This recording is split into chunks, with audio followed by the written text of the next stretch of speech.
For 38 years, the answer appeared to be locked behind a prison door. A man had been convicted.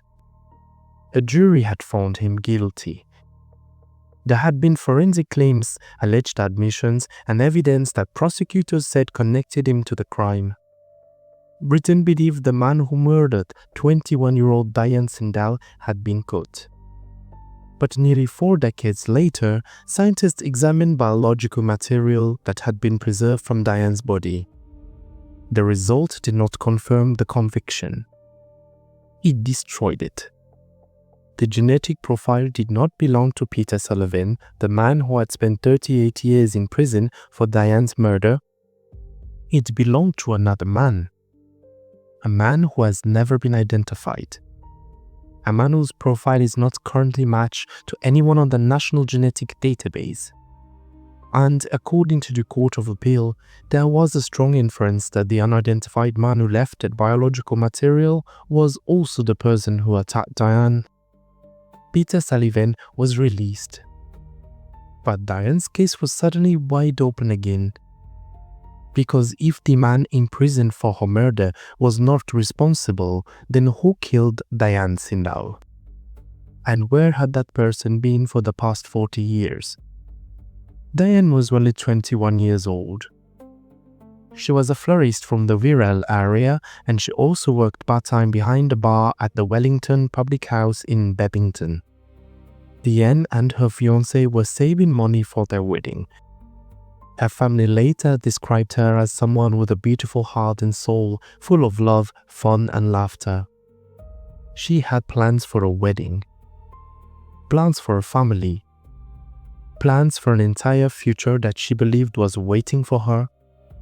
On Friday, the 1st of August, 1986, Diane worked her evening shift at Wellington.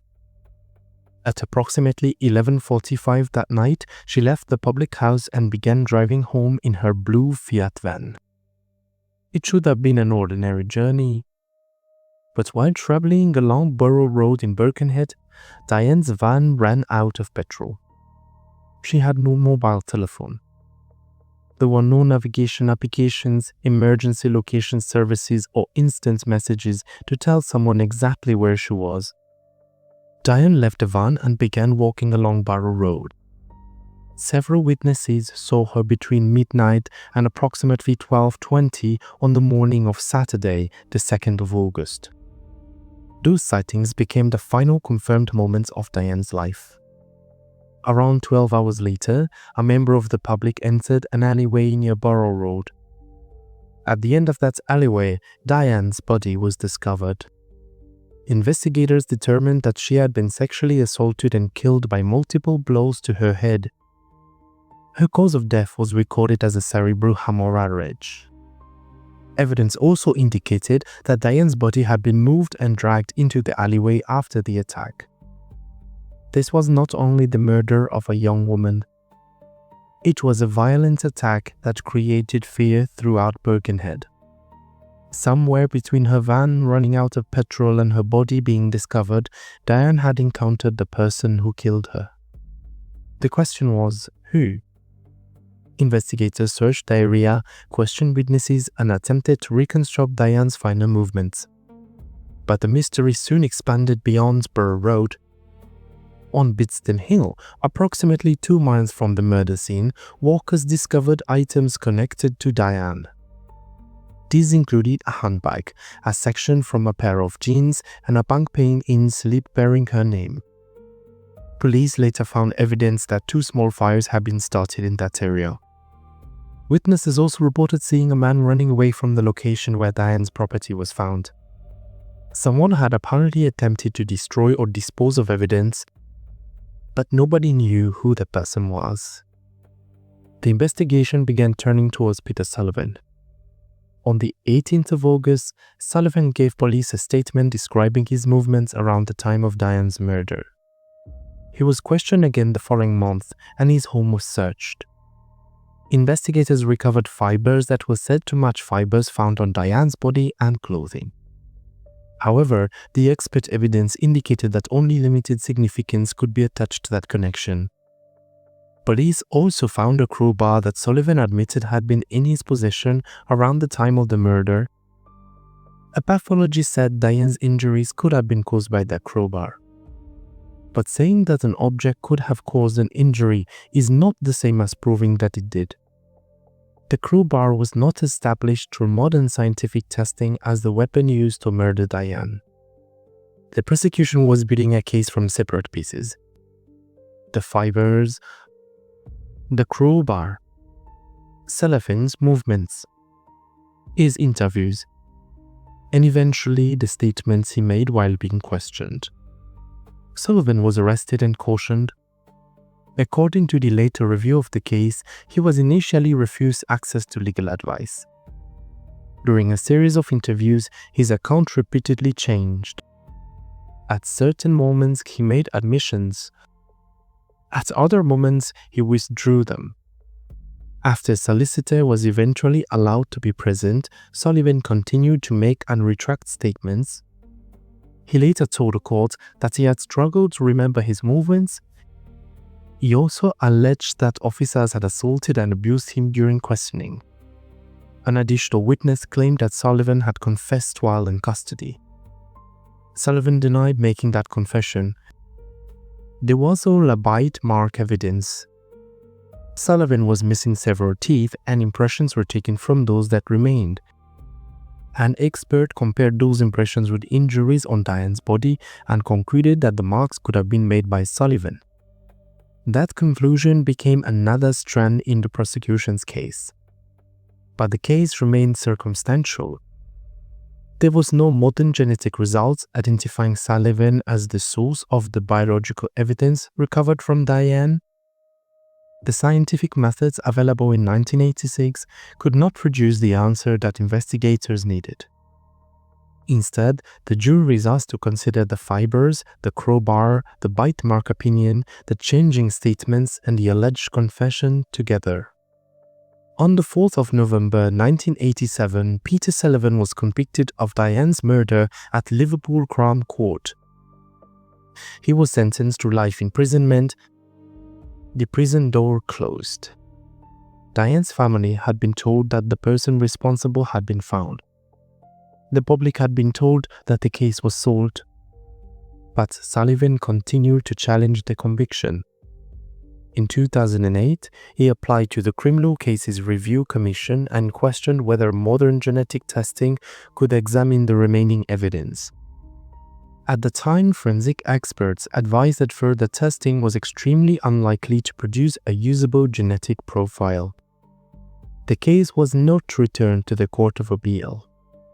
Years passed. Sullivan remained in prison. In 2019, he attempted to appeal directly, presenting challenges to the bite mark evidence and the reliability of the admissions. That attempt was rejected in 2021. The conviction remained in place, but forensic science had continued advancing. Tests that had once been impossible were becoming possible. Tiny amounts of old biological material could now reveal information that investigators in the 1980s could never have recovered. Sullivan returned to the Criminal Cases Review Commission in March of 2021. His application raised concerns about the police interviews, the bite mark evidence, and the alleged murder weapon. This time, the commission decided to examine whether the preserved material could finally be tested. And after almost 4 decades, the evidence began to speak. Scientists successfully obtained a male genetic profile from biological material recovered from Diane. They compared it with Peter Sullivan. It was not his. The profile belonged to an unidentified man. This was not a minor inconsistency. It directly affected the central question of who had sexually assaulted and murdered Diane. The Court of Appeal later explained that there was a strong inference that the man who left the biological material was also the man who carried out the attack. The new evidence pointed away from Sullivan and towards someone else. An unknown man. Every previous strand of the prosecution's case now had to be viewed through that discovery. The fibers no longer looked the same. The disputed statements no longer looked the same. The bite mark opinion no longer looked the same. The alleged weapon no longer looked the same. Because the most powerful scientific evidence preserved from Diane's body belonged to somebody else. Merseyside Police were informed about the result while the review process was still underway. In June of 2023, police reopened Diane's murder investigation. They did not wait for Sullivan's appeal to be completed. They began attempting to identify the man behind the unknown genetic profile. The Criminal Cases Review Commission formally referred Sullivan's conviction to the Court of Appeal in October of 2024. Then, on the 13th of May 2025, 3 appeal judges delivered their decision. The judges accepted the new scientific analysis as fresh evidence. They concluded that it was impossible to regard Sullivan's conviction as safe. The court overturned it. Peter Sullivan was 68 years old. He had entered prison as a man of approximately 30. He left after spending 38 years convicted of a murder that the new evidence showed had been committed by another man. The Court of Appeal overturned the conviction specifically because of the genetic evidence. The judges did not overturn it on the separate challenges concerning the bite marks or the police interviews. The new genetic result alone was powerful enough to make the original conviction unsafe. But Sullivan's release did not bring an end to this case. It created a second beginning. For Diane's family, the conviction had represented an answer. Now that answer was gone. They had to face the possibility that the person who murdered Diane had never been imprisoned for the crime. While Sullivan lost 38 years inside prison, the unidentified man connected through the genetic evidence had not been brought before a court. He could have remained in the community. He could have moved to another city. He could have left the country. He could have died without ever being identified. Police have not publicly established which of those possibilities is true. What they know is that the profile does not belong to Sullivan. It does not belong to Diane's fiancé. It does not belong to a member of her family. And it does not currently match anyone recorded on the National Genetic Database. Detectives began collecting voluntary elimination samples from men who could have been connected to the locations, witnesses, or original investigation. The search expanded beyond Merseyside. Samples were obtained in places including Swansea, Perth, London, Hull, and Newcastle.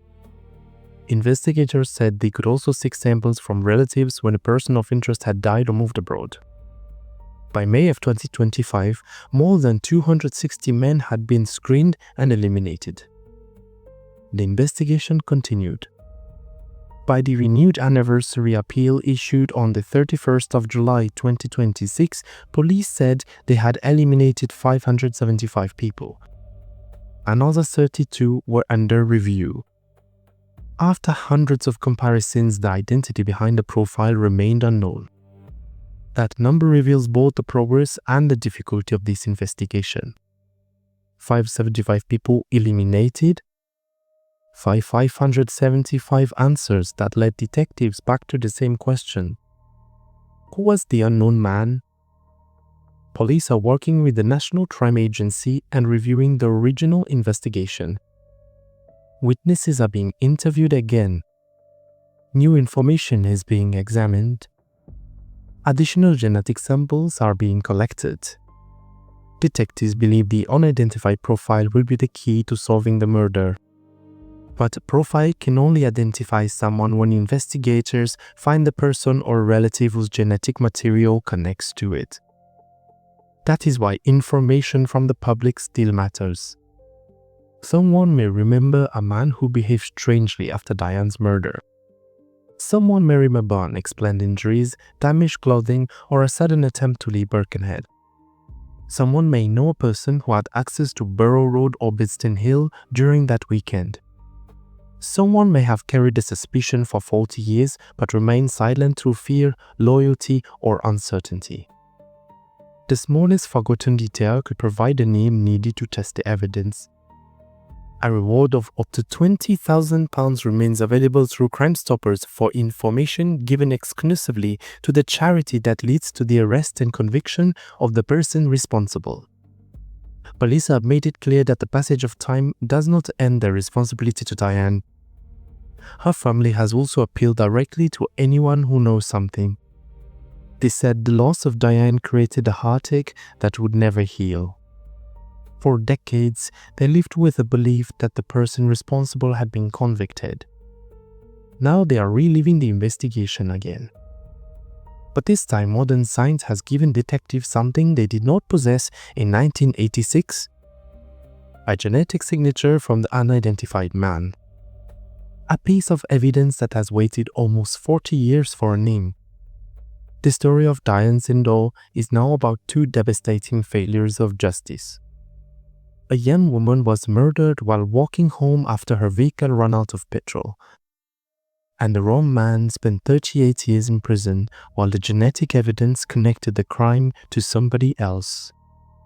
But this story is not finished. The preserved evidence survived. Scientific methods advanced. A conviction that once appeared permanent was overturned, and the investigation returned to the question it should have answered in 1986. Who killed Diane? Not who looked suspicious. Not who could be connected through weak fibers.